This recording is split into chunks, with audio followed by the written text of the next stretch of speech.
नमस्कार दोस्तों, जो हम आपके लिए प्रैक्टिस सेट चला रहे हैं उसमें आज का प्रैक्टिस सेट 3 है। इसके पहले 1, 2 दो प्रैक्टिस सेट करा दिया गया है। प्रैक्टिस सेट का भी अलग से हम क्या करेंगे, प्लेलिस्ट बनवा देंगे आपके लिए। और अगर आप थ्योरी पढ़ना चाहते हैं, देखिए स्पेशल बीएसपीएससीएल के लिए क्लासेस पिछले कई महीना से, पिछले 2-3 महीना से लगातार हम चलाते आए हैं, जिसका हम कंप्लीट थ्योरी भी करा दिए हैं। जाकर प्लेलिस्ट में देख सकते हैं। 1-2 अध्याय बचा हुआ है जिसका भी हम आगे अपने समय अनुसार हम करा देंगे। अभी प्रैक्टिस सेट हम करा रहे हैं आपके लिए। अच्छा, अगर आप प्रीवियस ईयर का भी क्वेश्चन पेपर सोल्यूशन करना चाहते हैं तो प्रीवियस ईयर का भी हम प्रैक्टिस सेट करा दें। प्रीवियस ईयर में जितना एग्जाम में जितना क्वेश्चन आया हुआ है उसका भी हम प्लेलिस्ट बनवा दिए हैं।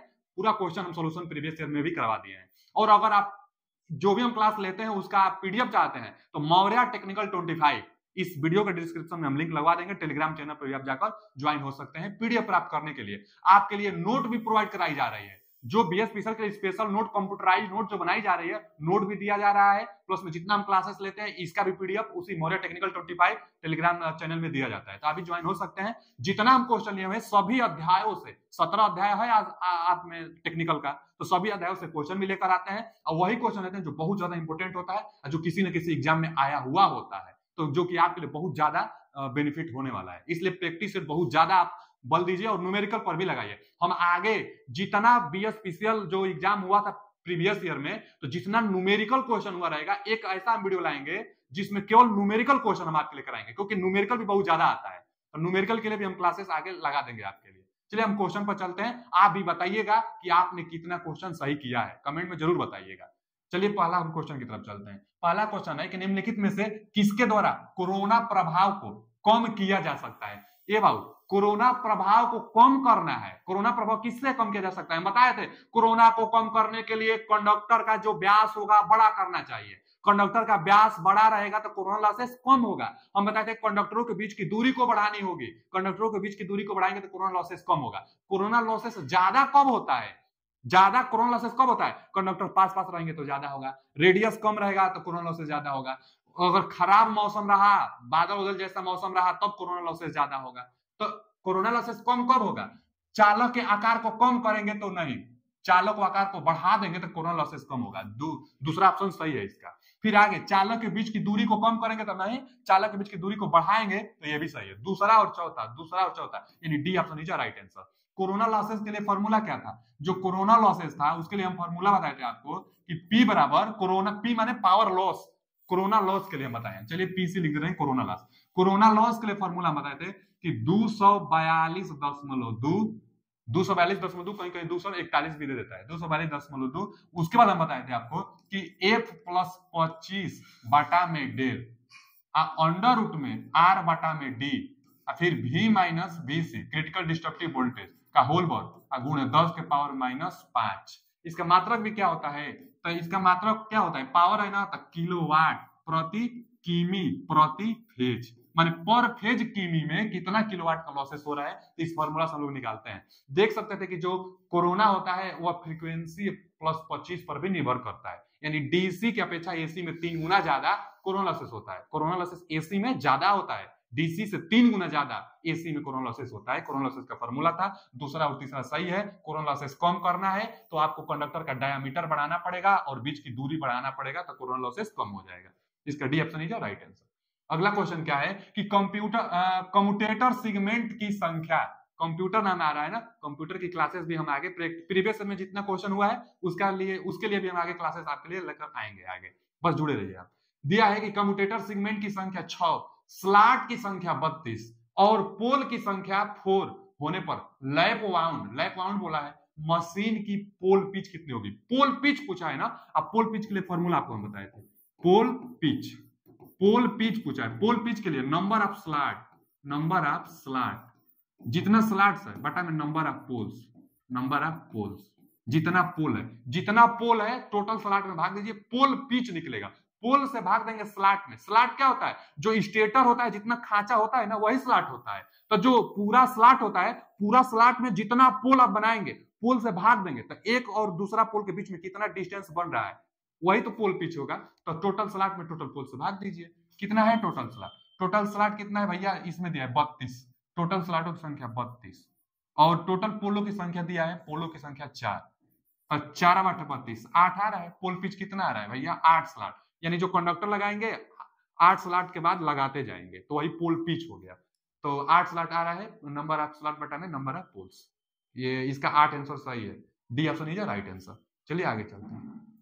अगला क्वेश्चन है, एक आदर्श प्रत्यावर्तक के पास वोल्टेज रेगुलेशन, वोल्टेज विनियमन का मतलब वोल्टेज रेगुलेशन, रिक्त स्थान होना चाहिए। ये बच्चा जो वोल्टेज रेगुलेशन होना चाहिए कम से कम होना चाहिए, आइडियल बोल दिया है, आदर्श बोल दिया है तो 0, वोल्टेज रेगुलेशन 0, यानी A option is right answer. Voltage regulation क्या होता है, वोल्टेज में जितना वेरिएशन होता है वही वोल्टेज रेगुलेशन कहलाता है। वोल्टेज रेगुलेशन का फॉर्मूला क्या होता है, तो नो लोड पर वोल्टेज, नो लोड पर वोल्टेज माइनस फुल लोड पर वोल्टेज, अब बटा में फुल लोड पर वोल्टेज, परसेंटेज में करने के लिए गुणे 100। तो ये फॉर्मूला भी ट्रिक लगवा लेता है, नहीं तो नो लोड पर वोल्टेज और फुल लोड पर वोल्टेज देता है, यहाँ से वोल्टेज रेगुलेशन आपको निकालने के लिए भी दे देता है। तो वोल्टेज रेगुलेशन कम से कम होना चाहिए जिससे वोल्टेज में फ्लक्चुएशन कम से कम हो। इसका कौन सा ऑप्शन सही होगा, ए ऑप्शन, आइडियल बोल दिया है इसलिए वोल्टेज रेगुलेशन 0 मारेंगे। अगला क्वेश्चन क्या है कि एक सिंप्लेक्स लैप बोला है, सिंप्लेक्स मतलब m का मान 1 दिया है, अगर डुप्लेक्स बोलता है तो m का मान 2 होता, यहाँ सिंप्लेक्स बोला है तो m का मान 1। सिंप्लेक्स लैप बाइंडिंग भी बोला है। डीसी जनरेटर के लिए उत्पन्न ईएमएफ को किस सूत्र द्वारा दर्शाया जाता है, उत्पन्न ईएमएफ के लिए फॉर्मूला हम बताए थे आपको, क्या चीज कि जनरेटेड ईएमएफ बराबर फाई जेड एन पी बटा में 60A, इंड्यूस ईएमएफ के लिए यही फॉर्मूला था। लेकिन जो लैप बाइंडिंग होता है, ध्यान से सुनिएगा, जो लैप बाइंडिंग होता है और एक वेव बाइंडिंग होता है, WAVE, एक वेव बाइंडिंग होता है, एक वेव बाइंडिंग होता है, एक लैप बाइंडिंग एक वेव बाइंडिंग। वेव बाइंडिंग जो वेव की तरह होती है, लैप बाइंडिंग जो पैरेलल बाइंडिंग इसको बोला जाता है। तो लैप बाइंडिंग में A बराबर P होता है, इसमें क्या होता है, पैरेलल पाथों की संख्या 2 फिक्स होता है। यह सिंप्लेक्स के लिए है, डुप्लेक्स के लिए होता तो 2 से गुणा करते, ट्रिप्लेक्स के लिए होता 3 से गुणा करते। तो सिंप्लेक्स के लिए है A बराबर P होता है लैप के लिए, यहाँ लैपे के लिए पूछा है तो A बराबर P होता है ना, लैप के लिए तो यह कट जाएगा। फाई जेड एन बटा में 60 आना चाहिए, फाई जेड एन बटा में 60 आना चाहिए, C option is right answer. इसका सी ऑप्शन सही है, देख लीजिएगा। अगला क्वेश्चन क्या है, अगला क्वेश्चन है कि डीसी मशीन बाइंडिंग में डमी क्वाइल शामिल करने का क्या कारण है। डमी क्वाइल, ठीक है जी, देखिए 2 प्रकार से बाइंडिंग होते हैं, एक तो लैप बाइंडिंग होती है और एक वेव बाइंडिंग होती है। एक वेव, अभी बताए थे कि एक वेव बाइंडिंग, लैप बाइंडिंग और एक wave, wave binding. Wave binding को सीरीज बाइंडिंग कहते हैं, इसमें वोल्टेज बढ़ता है, करंट का मान कम होता है। और लैप बाइंडिंग में, लैप बाइंडिंग को पैरेलल बाइंडिंग कहते हैं, और इसमें क्या होता है कि इसमें करंट का मान ज्यादा होता है, वोल्टेज का मान कम होता है। अगर वोल्टेज ज्यादा चाहिए तो वेव बाइंडिंग करेंगे, करंट ज्यादा चाहिए तो आप लैप बाइंडिंग करेंगे। अब जो लैप बाइंडिंग होती है इसमें डमी कॉइल नहीं लगाया जाता है, जो वेव बाइंडिंग होती है इसमें डमी कॉइल लगाया जाता है। डमी कॉइल एक अलग से एक्स्ट्रा कॉइल है जो मैकेनिकल बैलेंस को बनाता है। वही पूछा है कि डमी कॉइल शामिल करने का क्या है, तो मैकेनिकल बैलेंस बनाने के लिए, तो यांत्रिक संतुलन स्थापित करने के लिए। इसका C option is right answer, एकदम जानते रहिएगा। चलिए अगला क्वेश्चन, अगला क्वेश्चन है कि चापर का कन्वर्टर क्या है। आप सोच रहे हैं ना, आप हमसे पहले आप जवाब बताइए तब एग्जाम निकलेगा ना। इतना प्रैक्टिस करिए कि जैसे सवाल देकर तुरंत जवाब, जैसे सवाल देकर तुरंत जवाब बताइए। प्रैक्टिस बहुत बहुत ज्यादा महत्वपूर्ण है, प्रैक्टिस खूब करिए, वो भी क्वेश्चन पर ज्यादा करिए, थ्योरी भी पढ़िए, उसके बाद क्वेश्चन जरूर लगाइए ज्यादा। दिया है कि चापर का कार्य क्या है, भैया डीसी से डीसी कन्वर्टर चापर पढ़ाए हैं हम, जो डीसी ड्राइव पढ़ाए थे उसमें। तो चापर का काम है डीसी से डीसी कन्वर्ट करना। और रेक्टिफायर, रेक्टिफायर क्या करता है, रेक्टिफायर एसी को डीसी में, कन्वर्टर डीसी को एसी में, इन्वर्टर जैसे, इन्वर्टर क्या करता था, डीसी को एसी में कन्वर्ट करता था। चलिए आगे, निम्नलिखित में से किस वाल्व का प्रारंभन समय मतलब स्टार्टिंग टाइम सबसे कम होता है। ये बच्चा जो सोडियम वाष्प लैंप होता है यह 10 से 15 मिनट स्टार्ट होने में टाइम ले लेता है, पीला कलर का जलता है, स्ट्रीट लाइट पर प्रयोग किया जाता है। आगे मरकरी वेपर लैंप जो होती है, पार्क में मरकरी वेपर लैंप का प्रयोग भी किया जाता है, और इसका जो टाइमिंग होता है स्टार्ट होने में 5 मिनट इसका भी टाइमिंग लग जाता है। मरकरी वेपर लैंप यह भी स्टार्ट होने में 5 मिनट ले लेता है, यह 10 से 15 मिनट ले लेता है। आगे अब इनमें से होगा प्रतिदीप्त इल्यूमिनेशन को कहते हैं। इल्यूमिनेशन लैंप कोई नहीं लैंप है, एक ही बच गया, option B option is right answer. उद्दीप्त लैंप को ही ताप दीप्त लैंप कहते हैं, जिसको इंग्लिश में इनकैंडिसेंट लैंप कहते हैं।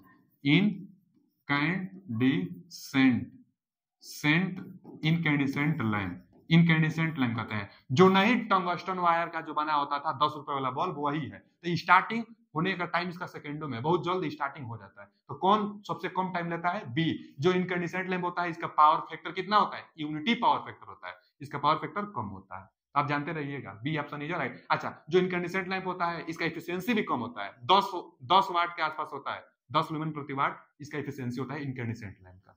चलिए अगला क्वेश्चन यह क्लिट है, तो क्लिट वायरिंग में आएगा, निम्नलिखित में से प्रदर्शित घटक किस वायरिंग से निरूपित करता है? तो cleat wiring, D option is right answer, cleat wiring को। अब देखिए कंड्यूट वायरिंग जो होता था, जो पाइप वाला कंड्यूट वायरिंग होता था, उसमें कहा पाइप जैसा कहा दिखाया है इसमें।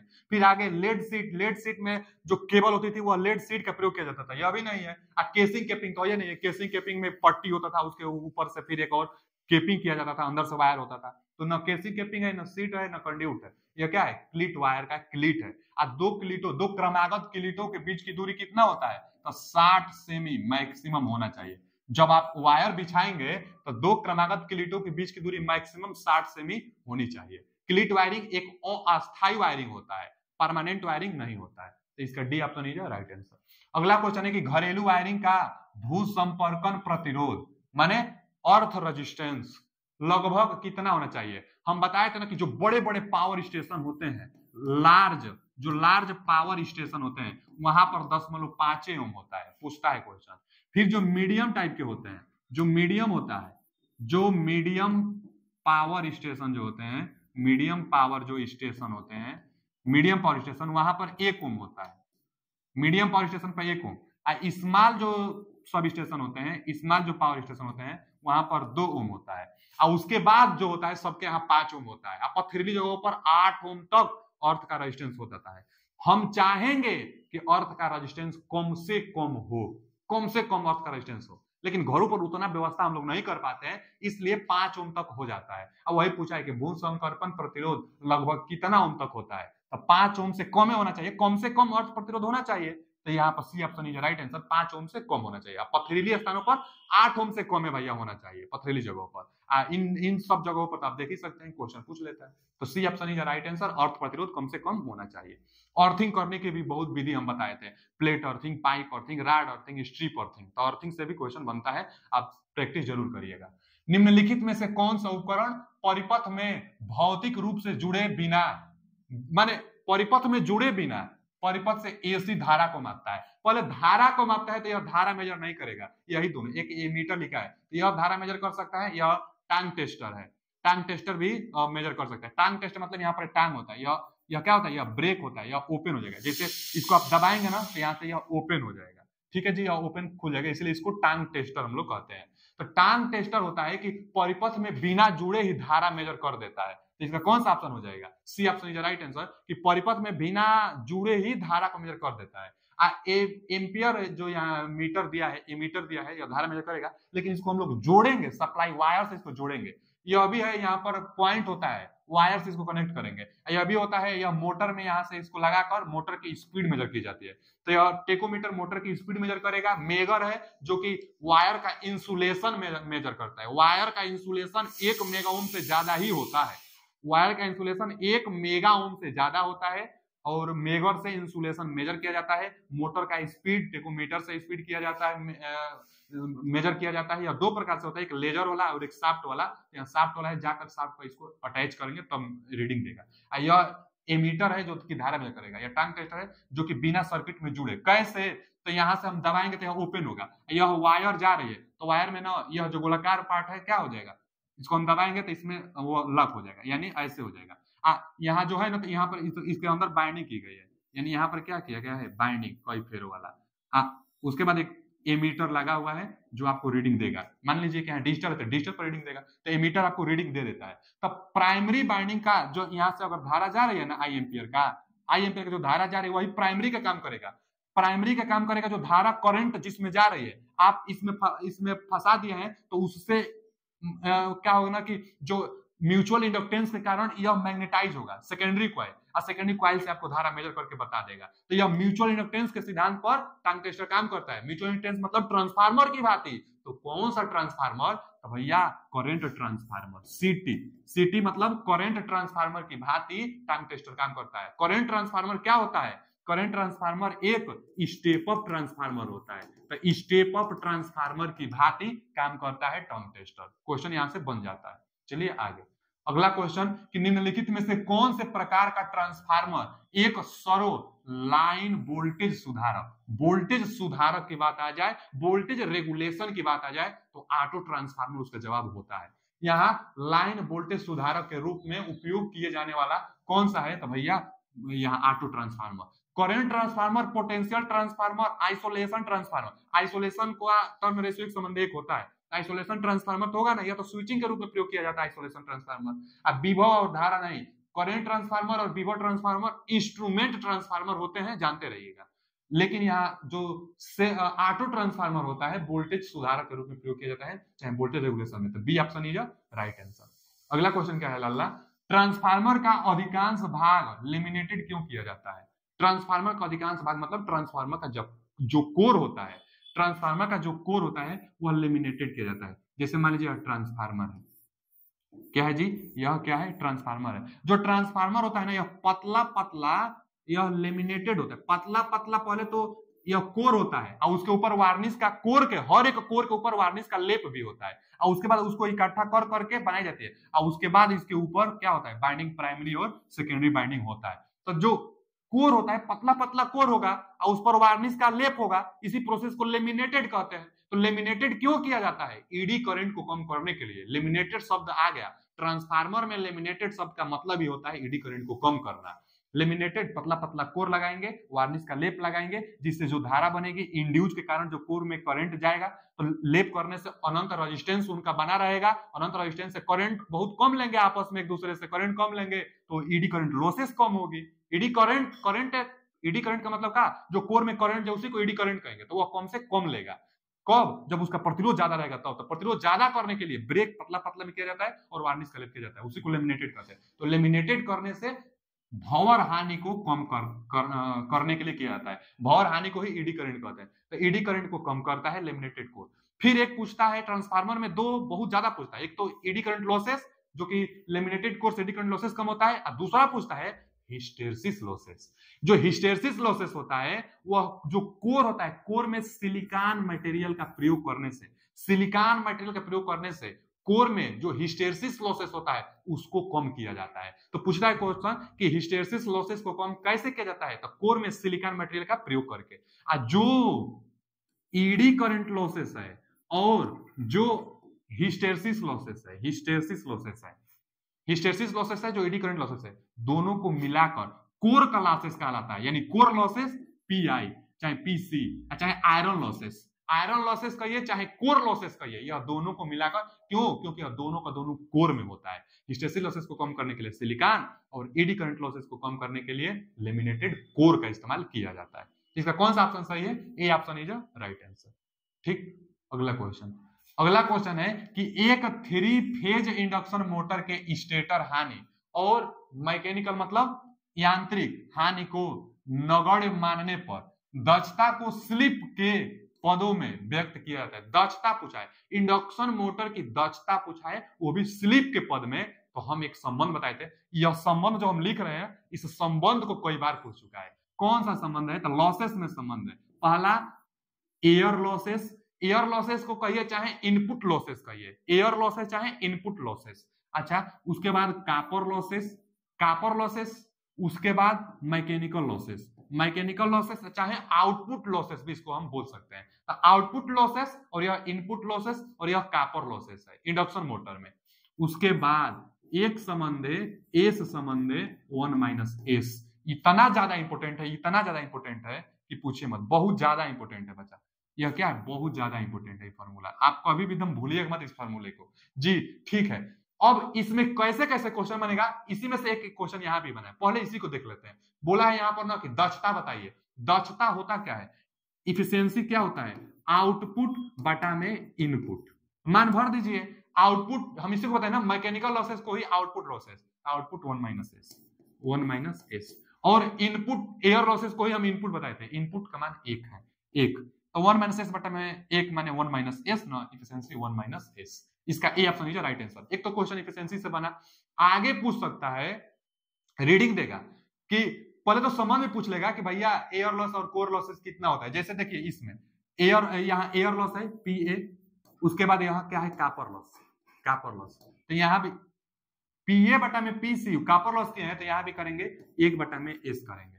अब तिरछा तिरछी गुणा करिए आप, कॉपर लॉस निकालने के लिए स्लिप पे गुणा करेंगे इसमें एयर लॉस में, तो कॉपर लॉसेस क्या हो जाएगा, आगे देखिए इसको हम आगे हल कर रहे हैं, पी कॉपर लॉस बराबर इसके इसमें गुणा करेंगे, तो एस गुणे पी एयर लॉस, यानी एयर लॉस का स्लिप गुना कॉपर लॉस होता है, पूछा हुआ है क्वेश्चन। तो एयर लॉस का जो एयर लॉसेस होता है, एयर हानि का स्लिप गुना कॉपर लॉसेस मिलता है। अच्छा, कई बार ना एयर हानि मान भी देता है कि एयर लॉसेस इतना वाट है, तो आप कॉपर लॉस बताइए, और स्लिप भी दिया रहेगा तो स्लिप का गुणा करके पा लेंगे। इसी तरह से रिलेशन आप इसमें से निकाल सकते हैं, कई बार क्वेश्चन यहां से बनता है। तो इसका option A option is right answer, efficiency पूछा हुआ था। अगला क्वेश्चन क्या है कि एक तुल्यकालिक मोटर, सिंक्रोनस मोटर के बारे में, तो सिंक्रोनस मोटर सेल्फ स्टार्टेड नहीं होता है, सिंक्रोनस मोटर सेल्फ स्टार्टेड नहीं होता है। अच्छा, व्युत्क्रम भी कर्व, जो सिंक्रोनस मोटर होता है, चाहे जो सिंक्रोनस मशीनें होती है, एक तो सिंक्रोनस जनरेटर होगा, एक तो सिंक्रोनस मोटर होगा, तो उसमें दो कर्व बनाई जाती है। कौन कौन, एक भी कर्व बनाई जाती है और एक इनवर्स कर्व बनाई जाती है, इनवर्स भी कर्व जिसको बोला जाता है, इनवर्स भी कर्व ऐसे माने भी इनवर्स में एक रहेगा और एक भी तो भी जैसा रहेगा, तो एक भी कर्व एक भी इनवर्स कर्व बनाई जाती है। तो चाहे मोटर चाहे जनरेटर हो, जो भी कर्व होगा वह आर्मेचर करंट और फील्ड करंट के बीच बनाई जाती है। भी इनवर्स कर्व किसके किसके बीच में बनाई जाती है, तो पावर फैक्टर और फील्ड करंट के बीच में बनाया जाता है। क्वेश्चन पूछता है, इसी से पूछा भी, देखिए सिंक्रोनस मोटर का व्युत्क्रम भी कर्व की बात किया है, व्युत्क्रम भी कर्व मतलब वही इनवर्स भी कर्व, इसकी बात कर रहा है। इनवर्स भी कर्व किसके बीच खींचा जाता है, तो पावर फैक्टर और फील्ड करंट, पावर फैक्टर और फील्ड करंट, शक्ति गुणांक और फील्ड करंट, यानी C option is right answer. यहां ध्यान से देखिए, इनवर्स भी कर्व की बात किया, केवल भी कर्व की बात करता तो आर्मेचर करंट और फील्ड करंट, यानी आर्मेचर करंट और फील्ड करंट ये होता था। यहां से क्वेश्चन और बनता है कि पहले तो सबसे कम आर्मेचर करंट कहां होता है, तो सबसे कम जो आर्मेचर करंट होता है यूनिटी पावर फैक्टर पर होता है। इसमें सबसे मैक्सिमम पावर फैक्टर का मान कहां होगा भैया, तो यूनिटी पावर फैक्टर पर होगा, यही है यूनिटी पावर फैक्टर। अच्छा, फिर यहाँ फील्ड करंट ज्यादा आप बढ़ाएंगे तो ओवर एक्साइटेड, फील्ड करंट बढ़ाने का मतलब ओवर एक्साइटेड, और फील्ड करंट कम करने का मतलब क्या हुआ, अंडर एक्साइटेड। तो इधर क्या है, इधर अंडर एक्साइटेड है, आगे फील्ड करंट का मान आगे अगर आगे जाएंगे तो यह क्या है, ओवर एक्साइटेड है। ठीक है, कई बार यह क्वेश्चन पूछता है, यह तो यूनिटी पावर फैक्टर है, यूनिटी पावर फैक्टर के बाद जाने पर चाहे फील्ड करंट का मान बढ़ाने पर पावर फैक्टर कैसा बनता है, तो फील्ड करंट का मान बढ़ाने पर पावर फैक्टर कैसा बनेगा, तो अगर मोटर की बात किया है, मोटर अगर बोल देगा तो मोटर में इधर लीड मिलता है और इधर लैग मिलता है। अगर यही जनरेटर बोलता तो उलट जाता, उधर लैग बनता और लीड इधर बनता। यहाँ मोटर की बात किया हुआ है इसलिए इधर लीड बनेगा। तो अगर फील्ड करंट का मान बढ़ाते जाएंगे तो लीडिंग पावर फैक्टर मिलेगा, अगर फील्ड करंट का मान कम करते जाएंगे यानी अंडर एक्साइटेड में, लैगिंग पावर फैक्टर का मान बढ़ेगा। अच्छा, जो सिंक्रोनस मोटर होता है ओवर एक्साइटेड, इधर ये ओवर एक्साइटेड है, सिंक्रोनस मोटर ओवर एक्साइटेड में लीडिंग पावर फैक्टर पर पावर कंडेंसर मतलब सिंक्रोनस कंडेंसर की तरह बिहेवियर करेगा, पावर फैक्टर सुधारने का काम करता है। तो power factor synchronous motor power factor सुधारेगा कब भैया, ओवर एक्साइटेशन में लीडिंग पावर फैक्टर में पावर फैक्टर मतलब सुधारेगा, यानी सिंक्रोनस मोटर सिंक्रोनस कंडेंसर की तरह बिहेवियर प्रदर्शित करेगा। तो इसमें जो पूछा था व्युत्क्रम भी कर्व किसके बीच में, तो शक्ति गुणक और फील्ड करंट के बीच में, C option is right answer. ठीक, अगला क्वेश्चन क्या है, अगला क्वेश्चन है कि 30 वाट तक निम्न शक्ति अनुप्रयोग के लिए किस प्रकार की एकल कला प्रेरण मोटर प्रयोग किया जाता है। 30 वाट तक पहले होना चाहिए और निम्न शक्ति अनुप्रयोग के लिए किस प्रकार का, तो इसमें आप देखेंगे ना तो सबसे ज्यादा कम अगर शक्ति होता है तो शेडेड पोल मोटर का ही होता है। शेडेड पोल मोटर 50 वाट तक रीडिंग आसपास देता है, 50-75 वाट से कम ही होता है शेडेड पोल मोटर का। तो जो शेडेड पोल होता है इसमें शेडिंग रिंग बनाई जाती है सेल्फ स्टार्टेड बनाने के लिए। कौन सा इंडक्शन मोटर है जो सेल्फ स्टार्टेड है, तो हम लोग कहते हैं शेडेड पोल इंडक्शन मोटर, जो कि सेल्फ स्टार्टेड है। अच्छा, आगे capacitor start induction run motor जो होता है इसका स्टार्टिंग टार्क सबसे ज्यादा होता है। सिंगल फेज इंडक्शन मोटर में स्टार्टिंग टार्क सबसे ज्यादा किसका होता है, तो capacitor start induction run motor का स्टार्टिंग टार्क सबसे ज्यादा होता है। फिर आगे प्रतिरोध विभव फेज मोटर, इसका स्टार्टिंग टार्क कम होता है। फिर आगे कैपेसिटर स्टार्ट कैपेसिटर रन, तो इसका स्टार्टिंग टार्क और रनिंग टार्क दोनों अच्छा होता है। तो इसमें पूछा था कि कम शक्ति किसका होता है, तो शेडेड पोल का खिलौना उलौना में प्रयोग जो किया जाता है ए शेडेड पोल इंडक्शन मोटर का ही प्रयोग किया जाता है। ठीक, अगला क्वेश्चन है कि इलेक्ट्रिकल और इलेक्ट्रॉनिक परिपथ की सुरक्षा के लिए किस प्रकार के फ्यूज का उपयोग किया जाता है? किस प्रकार के फ्यूज का? इलेक्ट्रिकल और इलेक्ट्रॉनिक परिपथ पूछा है ना। देखिए, रिवायरेबल जो फ्यूज होता है, जो घरों में जो बोर्ड होता है ना, किटकैट जो फ्यूज कहा जाता है, किटकैट फ्यूज, इसी को कहा जाता है रिवायरेबल। वायर को फिर से उसमें यूज कर सकते हैं, इसीलिए रिवायरेबल फ्यूज, दोबारा वायर यूज किया जाता है जो बोर्ड में लगता है। अच्छा, फेरुल कॉन्टेक्ट कार्टिज फ्यूज, जो कार्टिज फ्यूज होता है यह बेलनाकार आकृति का होता है और अंदर से इसमें क्या होता है कि फ्यूज एलिमेंट लगा होता है, बेलनाकार आकृति का होता है कार्टिज फ्यूज। और यही इलेक्ट्रिकल में भी प्रयोग किया जाता है और इलेक्ट्रॉनिक सर्किट में, जैसे जो इन्वर्टर होता है, आप देखे होंगे इन्वर्टर में बेलनाकार एक फ्यूज लगा होता है। चाहे जो डीजे बजाने वाले होते हैं उनके जो मशीन होती है, तो मशीन में भी यही बेलनाकार आकृति का, इन्वर्टर मशीन जो भी हो, इलेक्ट्रिकल और इलेक्ट्रॉनिक इक्विपमेंट में ज्यादातर प्रयोग होने वाला कार्टिज फ्यूज है। यही पूछा है कि भैया इलेक्ट्रिकल और इलेक्ट्रॉनिक परिपथ की सुरक्षा के लिए किस प्रकार के फ्यूज का प्रयोग करेंगे, तो कार्टिज फ्यूज का प्रयोग करेंगे। अब आगे दिया है एचआरसी फ्यूज। हाई एचआरसी का मतलब हाई रप्चरिंग कैपेसिटी फ्यूज। तो एचआरसी फ्यूज की रेटिंग एमवीए में होती है और इसका प्रयोग ट्रांसमिशन लाइनों में किया जाता है, जहां हाई वोल्टेज की बात हो वहां पर इसका प्रयोग किया जाता है एचआरसी फ्यूज का। तो यहाँ पर कार्टिज फ्यूज का प्रयोग, B option is right answer. अगला क्वेश्चन क्या है कि एक रोधित द्वार द्विध्रुवी ट्रांजिस्टर माने आईजीबीटी में होता है। आईजीबीटी पहले इसका full form insulated gate bipolar transistor, यह द्विध्रुवी ट्रांजिस्टर इसलिए लिखा हुआ है। तो इंसुलेटेड गेट बाइपोलर ट्रांजिस्टर होता है। यह क्या होता है, तो यह BJT plus MOSFET BJT plus MOSFET का कॉम्बिनेशन आईजीबीटी होता है। आईजीबीटी का प्रयोग ड्राई में किया जाता है, गति को कंट्रोल करने में आईजीबीटी का प्रयोग किया जाता है। जो आईजीबीटी होता है इसका सिंबल कैसा होता है, तो आईजीबीटी का सिंबल कुछ ऐसा आईजीबीटी का सिंबल होता है। यहाँ पर इमीटर होता है, यहाँ पर कलेक्टर होता है और यहाँ पर गेट होता है। आईजीबीटी का यह सिंबल है। अच्छा, आईजीबीटी में होता है, तो आईजीबीटी का एक बार जान लीजिए कि जो इनपुट प्रतिरोध होगा, इनपुट प्रतिरोध वह हाई होता है। अब यहाँ शून्य बोला है प्रतिरोध, तो यह तो होगा नहीं, शून्य प्रतिबाधा वही। फिर निम्न इनपुट, तो निम्न होगा नहीं, निम्न इनपुट निम्न नहीं होता है भैया, उच्च इनपुट प्रतिबाधा, यही सही है, उच्च इनपुट प्रतिबाधा इसका होता है। तो आईजीबीटी में उच्च इनपुट प्रतिबाधा, तो D option is right answer. Video कैसा लगा कमेंट में जरूर बताइएगा और आगे आपके लिए हम प्रैक्टिस सेट लगातार लाते रहेंगे क्योंकि प्रैक्टिस सेट बहुत जरूरी है। कमेंट में बताइए कितना आपने सही किया है। पीडीएफ पाने के लिए मोरा टेक्निकल 25 पर ज्वाइन हो जाए। थैंक यू, धन्यवाद।